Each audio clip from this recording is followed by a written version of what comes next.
Hello, everybody.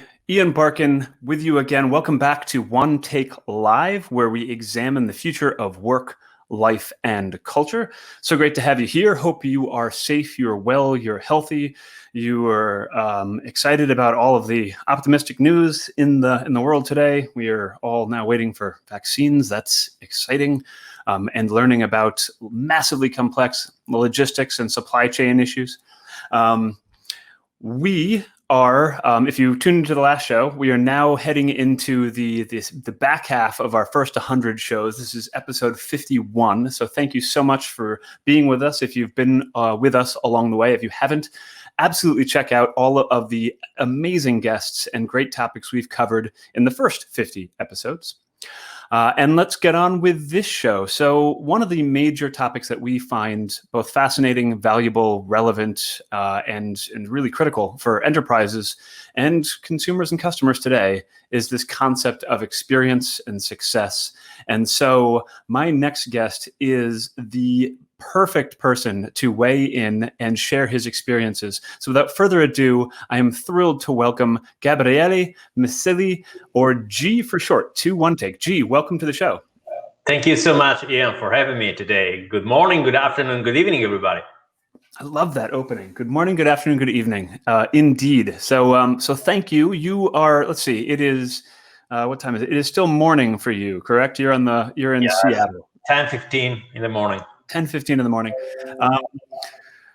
G, we talked before the show. You and I have shared some common background and career sort of journey and expedition. And so I think it's really valuable to start there, to hear about sort of what you've done, what inspired you to sort of take the path that you did, because that brings us up to today. And I'll steal some of the punchline, but today we find you as VP and Chief Technology Officer of Customer Experience and Success at Microsoft, which is not only a tremendous title in length, but a tremendous title in significance. So how does one become said Chief Technology Officer? Well, it has been a long journey. So, I'm a software engineer by trade. Okay. And I started my career doing software engineering in the scientific research space. We were, writing codecs for distance learning at that time, which is, it was called that way. And then from there, I moved to the private industry and working in the internet space. Took a couple of stints at being an entrepreneur. So I had my startups, tried that, but was right in the middle of the burst of the dot-com bubble. So very bad timing, especially coming from Italy, where the market was very different than what it is these days. So I moved into outsourcing, actually, starting working in the technical support space for one of the biggest outsourcers at the time, Stream Global Services, which then went through couple of acquisitions, like often happens in the outsourcing environment, and that gave me the opportunity to work pretty heavily with big names like Dell, HP, Samsung, Vodafone, and learn from them how to create support environments, how to create support experiences that were meaningful. Yeah. And I really love that. So because for the first time in my career, I moved from the engineering space into the people management space. And I really like the fact that you could do so many things, create fantastic experiences through having motivated people, motivated employees, and working with them throughout. So while I really love that, I continued my career in that way. So I joined Amazon, where I built their support organization for Italy, then their support organization for Spain, for the Netherlands, and I moved then into the United States, here in the Seattle area, to lead their global support, technical support for their devices and for the services they offer to consumers.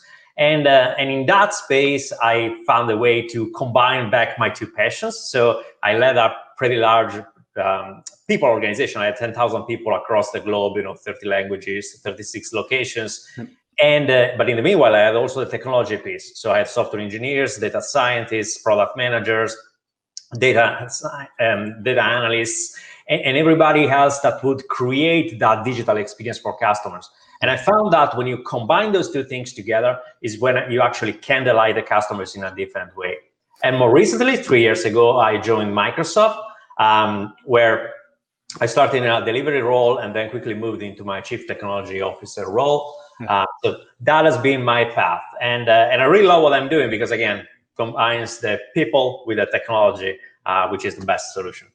That's spectacular. And for those listening, and this isn't, I shouldn't share as much about me, but the reason I found that so fascinating is because I've been in similar shoes at almost exactly the same time, and I intimately understand how valuable every one of those stages in your career could be.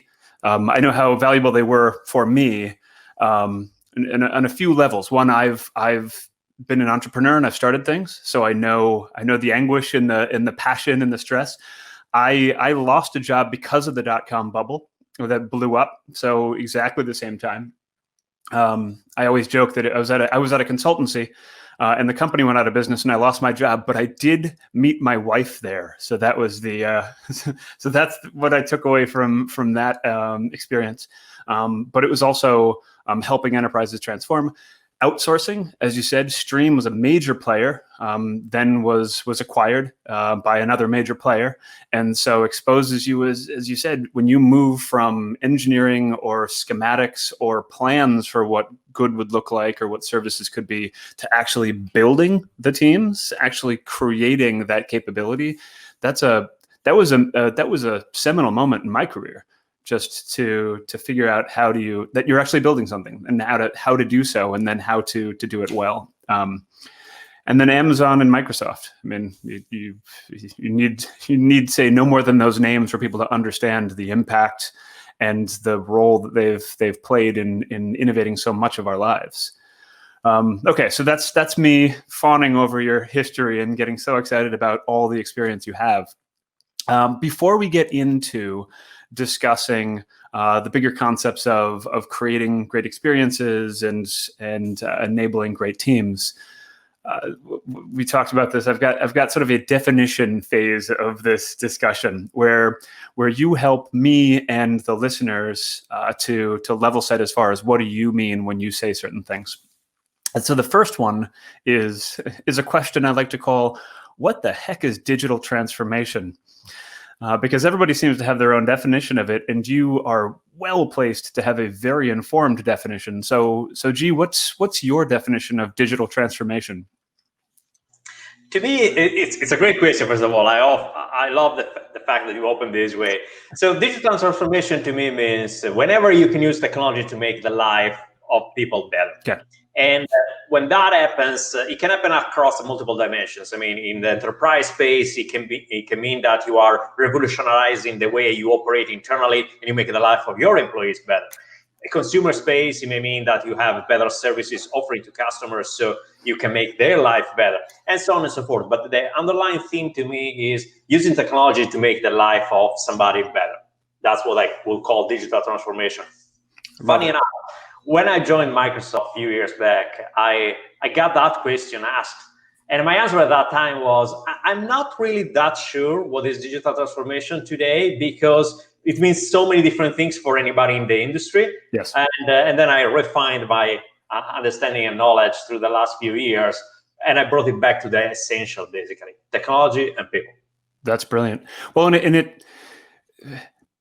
the sort of a joke, I suppose, in the industry is that if you asked 100 people what it meant, you'd get 100 different definitions. And I think the definitions provided, the definition someone will give you is, it gives you a view into their principles, into their soul, into who they are, because they could say digital transformation is using the coolest, shiniest tools available today, pushing the envelope, being totally, but your emphasis is on creating an experience. Your emphasis is on the people that could benefit from capabilities that technologies continue to help us sort of expand and enable, which is great. Okay, so next question, speed round definition phase.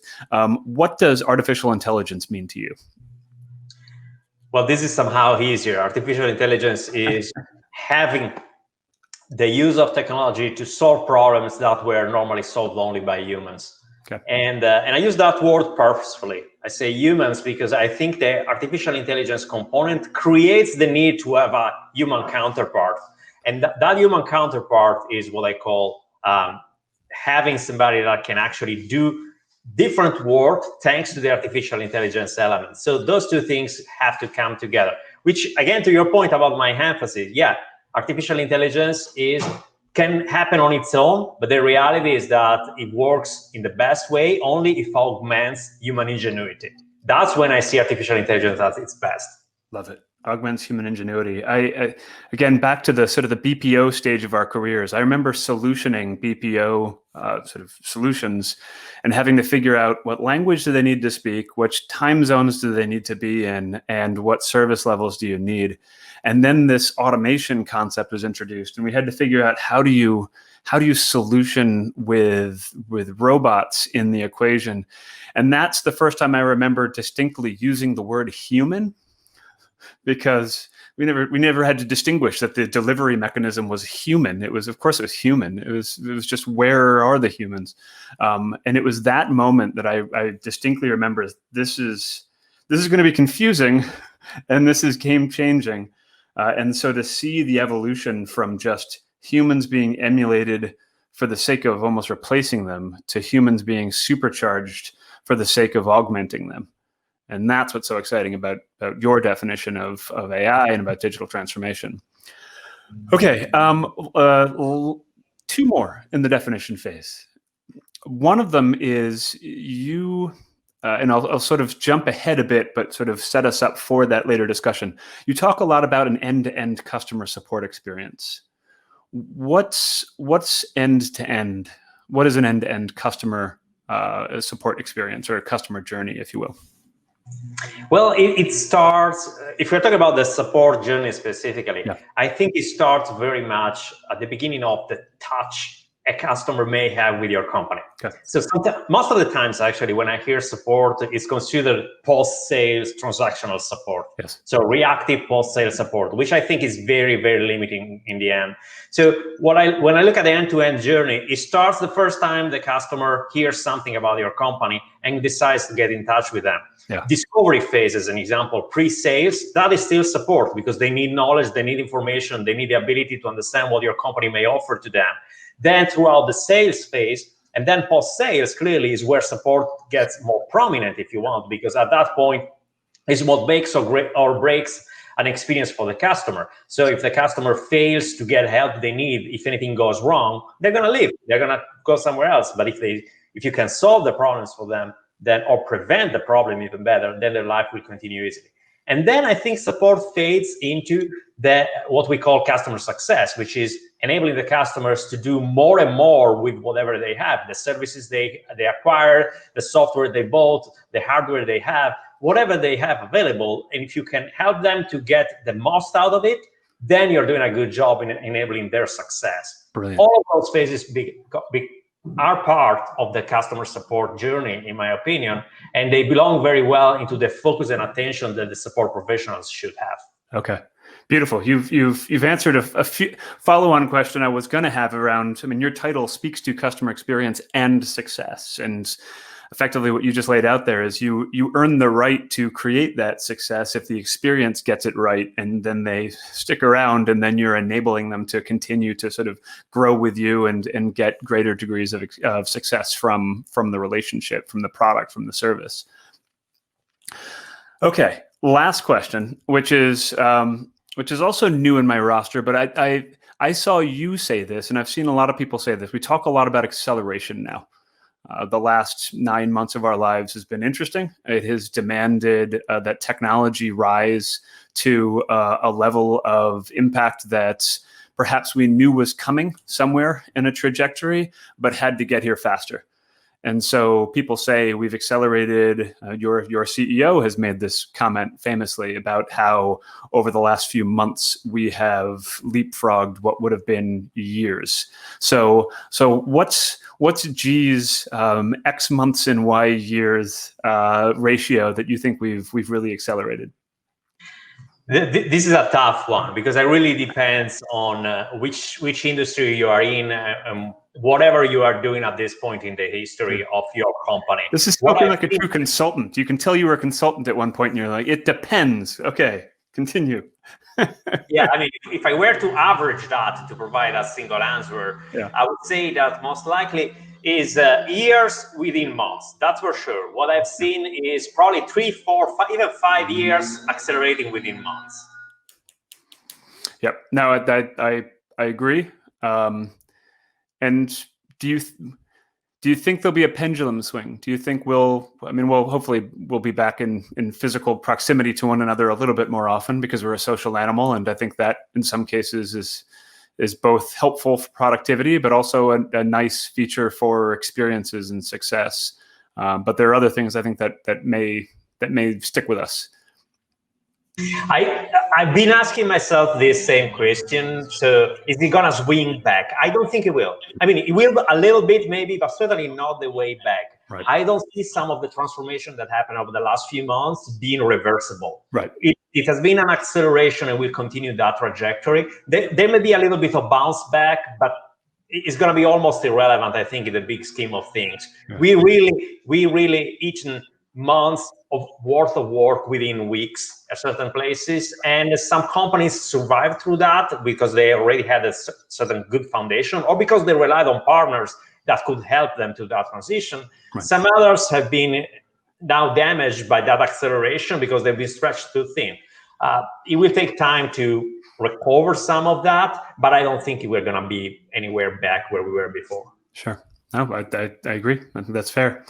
So you have explored quite a bit in your, and by the way, you were an early user of Instagram, and you've got great videos out there. We'll put links to them in the show notes after the fact so people can find more of your insights, because you've done such a great job of it.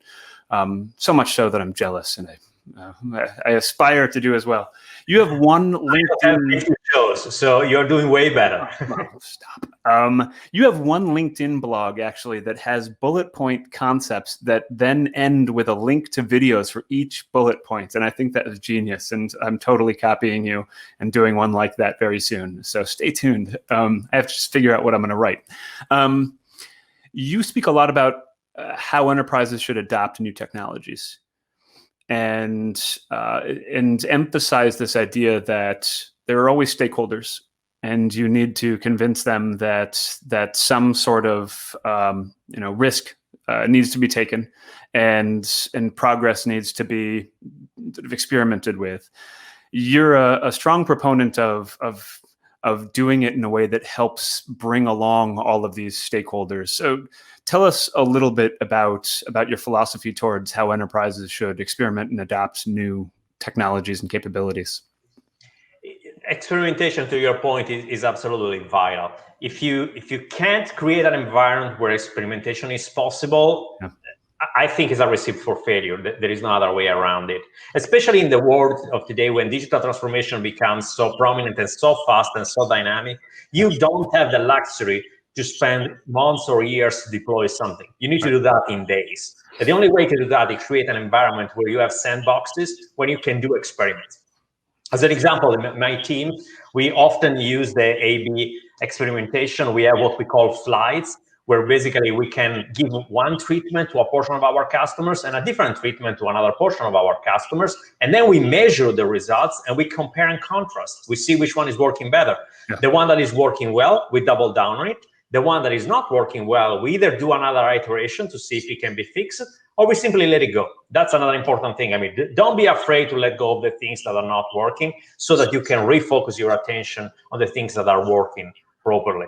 Right. And when you create that environment of experimentation, then you have that ability to iterate fast and have the opportunity to test multiple things before you decide what is the way forward for you. Because it's going to be different. Every company will have different needs at every single point in time for a specific customer experience design.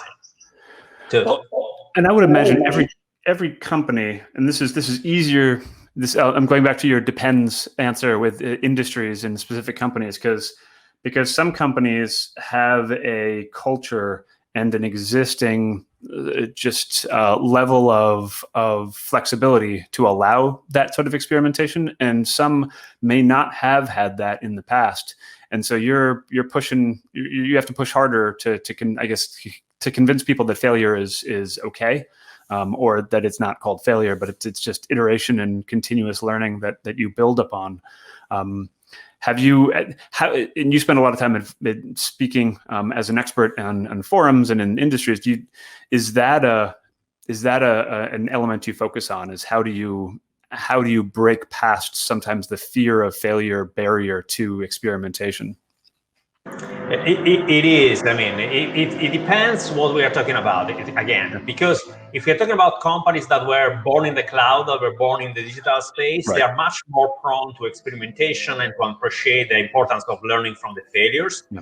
When it comes instead to companies that are more traditional, it's more difficult often. I mean, now I'm making big averages, but that's what I've been seeing. Right. And so let's go back to the the months and years concept. Do you think enterprises have had to embrace and are now more comfortable with experimentation just because, frankly, they had no choice? We had to move things home. We had to move things to the cloud, et cetera. There is an element of that for sure. So there is no doubt that some have been. I felt being pushed to the corner and with no other escape than jumping into the cloud. And I mean, it's been a blessing for a lot of them, I have to say, because a lot of decisions that were on hold, waiting, for the right alignment of the stars, had to be taken without that alignment, and a lot landed well. I mean, thanks to the fact that the industry is so mature now, there are so many players that can offer the right infrastructure and can provide assistance and guide companies through that adoption process. Yeah. It's not anymore, they're not anymore alone, the companies, to try to figure it out. Right. And the fact that the underlying expertise of the industry has been so strong allowed a lot of them to land softly, basically, when they took that jump. Right.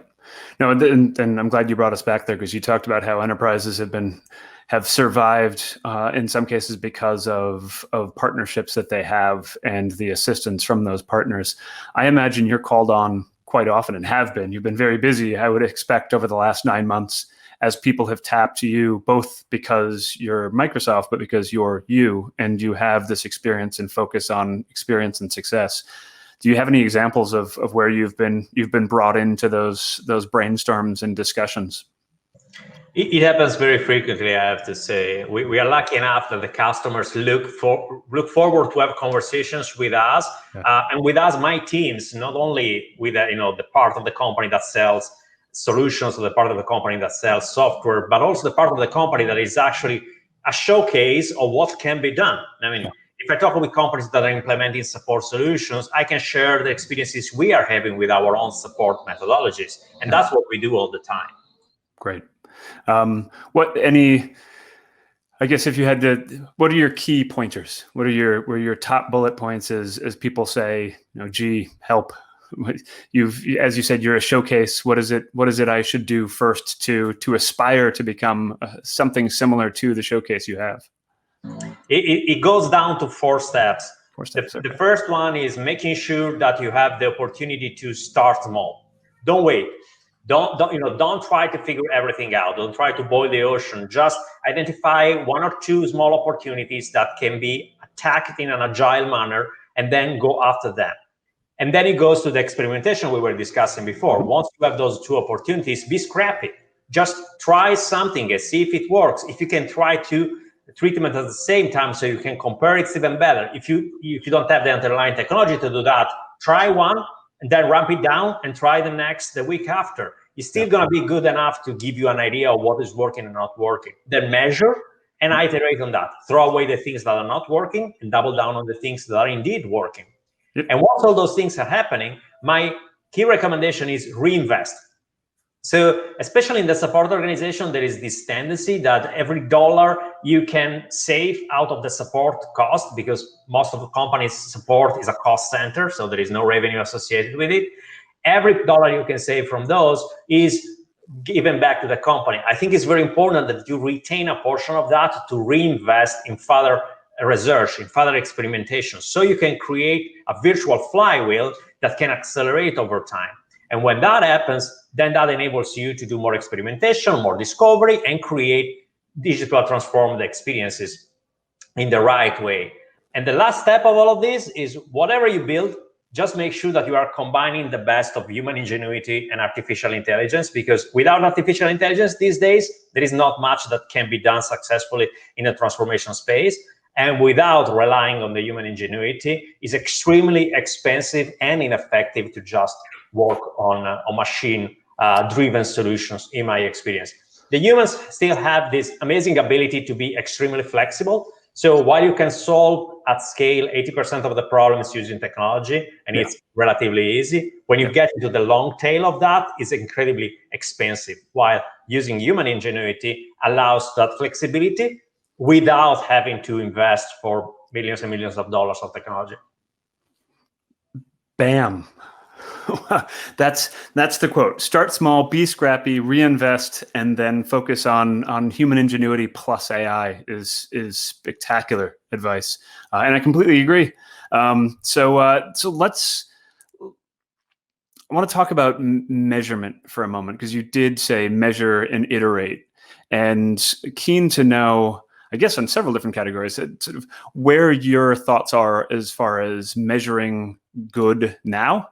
What sort of metrics you think are useful to understanding and measuring whether customer experiences are being achieved, and then measurements around how do you measure success as far as the iteration and the experimentation that you do, because I imagine, and I loved point 3 of reinvest. I imagine having a strong sense of an ROI framework helps you then to justify keeping some of the dollars in the customer success and service group, because I too have seen all too often that a cost center is meant to be sort of leaned and squeezed and optimized, and the dollar out is the success case, and it doesn't allow you to continue to iterate and improve.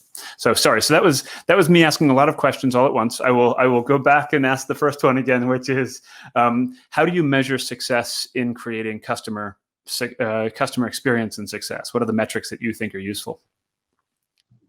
So if we focus on support for a moment, then success, it's customer satisfaction. So how happy are the customers with the work you are doing supporting them? If we narrow down to digital support, the measure we use more than anything is what we call self-help success, which is the ability for a customer to solve their problems. There are different nuances of that. Some call it problem resolution rate, some call it deflection rate. I really hate talking about deflection, because deflection just implies that you are trying to send the customers away from something. While if you focus on the digital resolution, you are building the experience in the right way, which is, I want to solve the customer problem. Right. And actually, I believe that a very successful self-help strategy starts with allowing the customers to jump into assisted support, into human support anytime they need.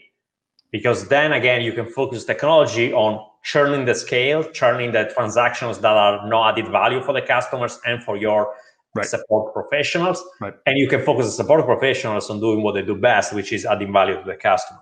So sorry, I took a tangent there. I would say that's great. I have an associated question with the tangent. I'll let you get back, and then we'll tangent together. Okay, so self-help success with the digital, overall customer satisfaction throughout the entire experience. And when we are looking at customer success, we look at things like consumption or utilization of the resources we offer to customers. So how much are they using what we offer them, and how much do they know of what they already bought? How effective are they in deploying the solutions they have available? All of those measures allow to understand if they are using everything they have, and that is a leading indicator of long-term satisfaction and loyalty. Because customers are happier when they can get the maximum advantage of the investments they've made. Right. I do. Deflection always makes me think of a I'll Europeanize this. It always makes me think of a football goalie knocking a ball out of a goal, and that's not what you're trying to do by punching a customer away from the goal. It's not a good visual. The idea of customers being able to find their own solutions, find their own answers in this day and age. Because of the wealth of resources online, oftentimes that's not on your website. And even if you put together a great resource, they've gone off and Googled something and they're looking at a YouTube video of another customer that you don't have any relationship with, other than that they perhaps bought your product or service, and they're the ones weighing in. How do you factor that into your overall strategy, that there are so many so many, I suppose, subject matter experts now in the field sharing their points of view on what a customer should do next in the support journey? This is a great question, because you're right. I mean, there is so much knowledge out there. We leverage that knowledge in a number of different ways. First of all, we don't expect to be the absolute owner of all the knowledge. It wouldn't make any sense in today's world. So we have, as an example, forum and communities, which represent a key part of our digital strategy. Right. So if I look at past year, as an example, our forum and community use grew 151% year over year. So because we are investing in that space. And there we have customers helping other customers to solve the problems. And we, as a support organization, step in only when there is no customer jumping to help their peers. So that's one example of leveraging knowledge. Another example is we use our crowdsourced support network. So we use partners that have the ability to connect with customers that can help other customers as well and answer specific questions. So that's another channel that we leverage. And finally, we have the opportunity to bring together different elements of information in our digital assets. So it's not strange that our websites will link to a video that is hosted on a different platform, as an example, if that is the solution for the customers. Or if the customers are doing a Bing search and they land on a different asset, we can often still bring them back to our own website if that's the right path. Otherwise, if they found resolution there, I mean, everybody's happy. In the end, solving the customer problem is what matters. Outstanding. No, that's really okay. So first of all, again, great comments and encapsulations of solving the customer's problem was what matters. And interesting to see that you've got the flexibility to either bring them back if it's helpful, or at least know that there's other resource out there that's available. Because, as you said, everyone, the sheer volume of content production just through passion for services and products is such an asset. And while it's not yours to control, it's certainly yours to benefit from. If people are out there creating useful content and support. So let's okay. So let's go to the tangent, back to the tangent point, because, and you said the key really is to get to a point where AI and humans are collaborating, and where AI is augmenting human ingenuity.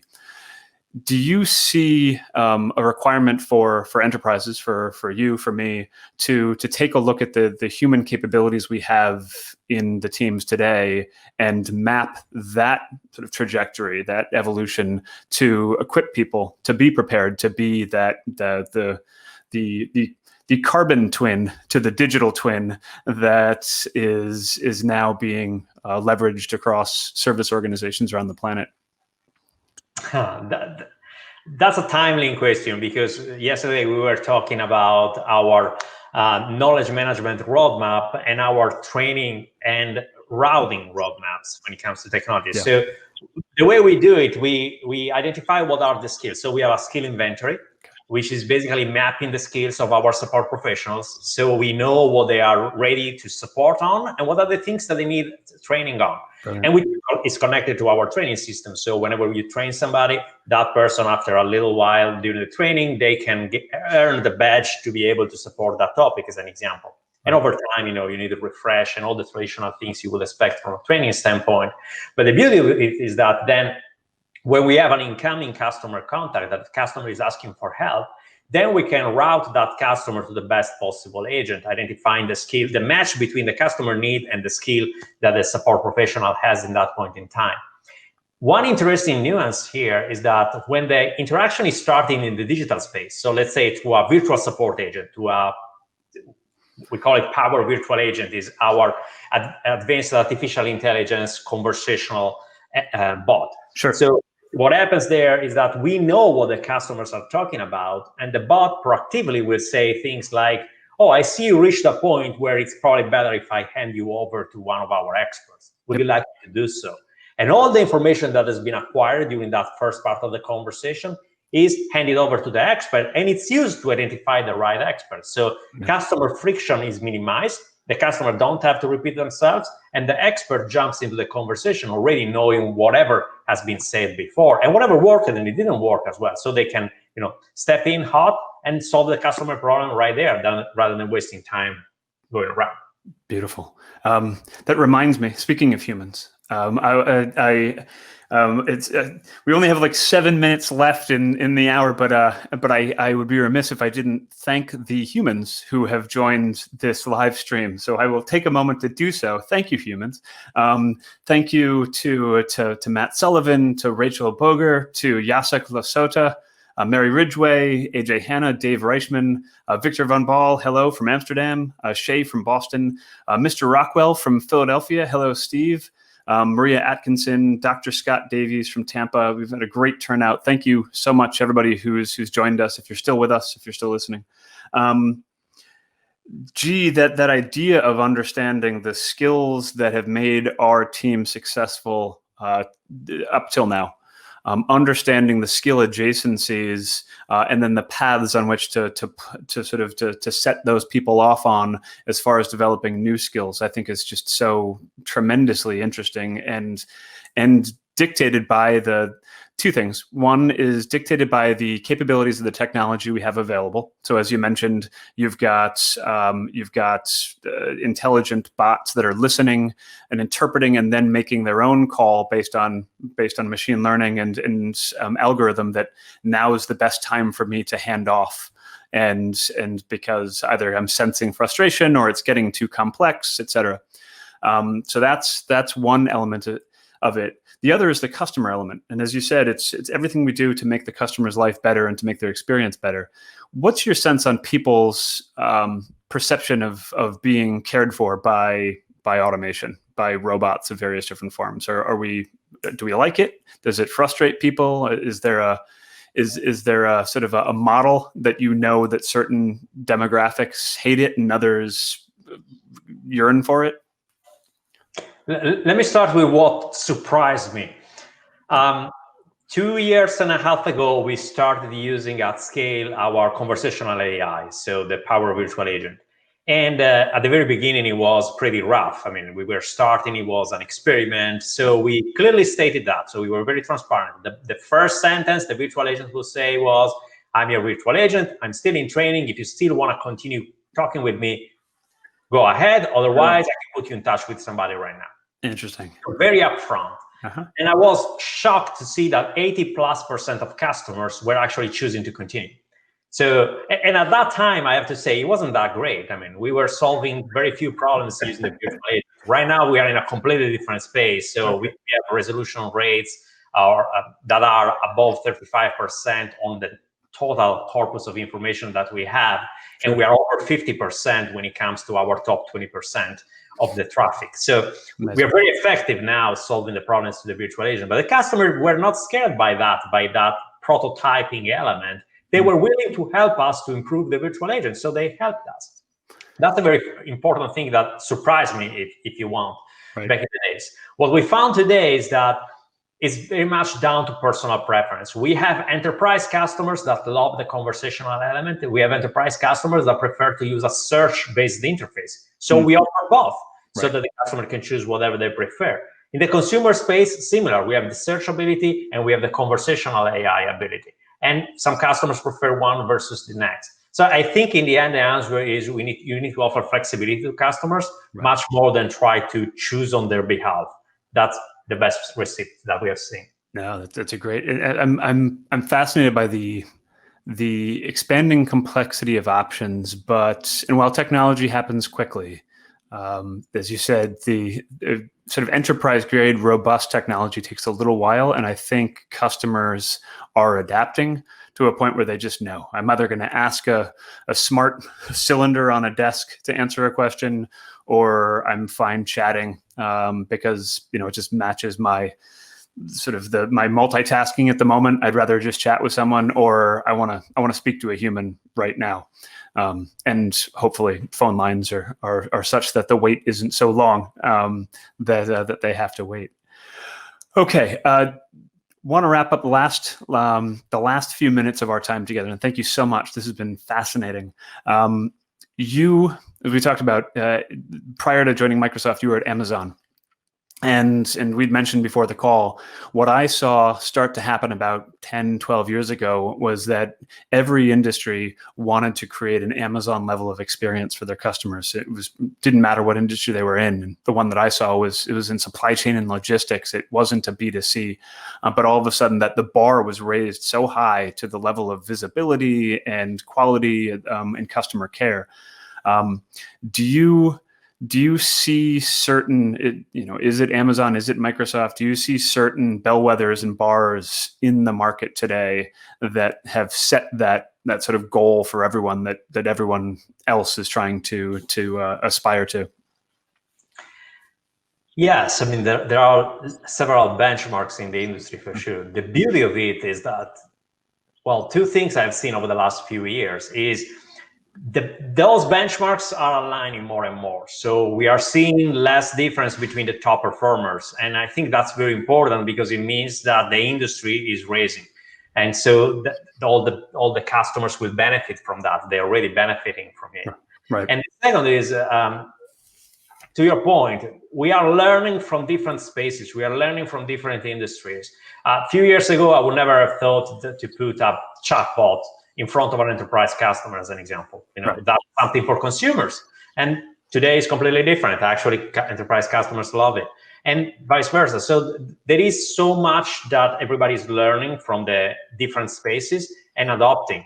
And everybody's a consumer at heart. That's the other important thing. Even if you are in an enterprise environment, even if you're operating in the B2B space, right, in the end, you are talking with individuals, and those individuals are customers, are consumers on their own. So they have expectations that are aligned with their consumer experiences. They're not necessarily aligned only with their enterprise experiences. So now you have to meet a double bar, which is even more challenging, but it gets everything more exciting. But it's, as you said, it's a benchmark. It pushes us all to reach that sort of that higher level of and consistent level of quality service. And back to your point, it makes the experience for customers, consumers in all walks of life better. And that's really what we're all aspiring to make happen. Last question. I'd be remiss if I didn't ask, because your career has been so international. Is there a different level of expectation and approach or philosophy towards customer success from one country to another? There is. I mean, it's fair to say that there are local nuances that are definitely different one place from the next. Yeah. But if I look at the overall expectation, I would say it's probably 95% aligned these days. And there is a 5% of delightful differences, if you want.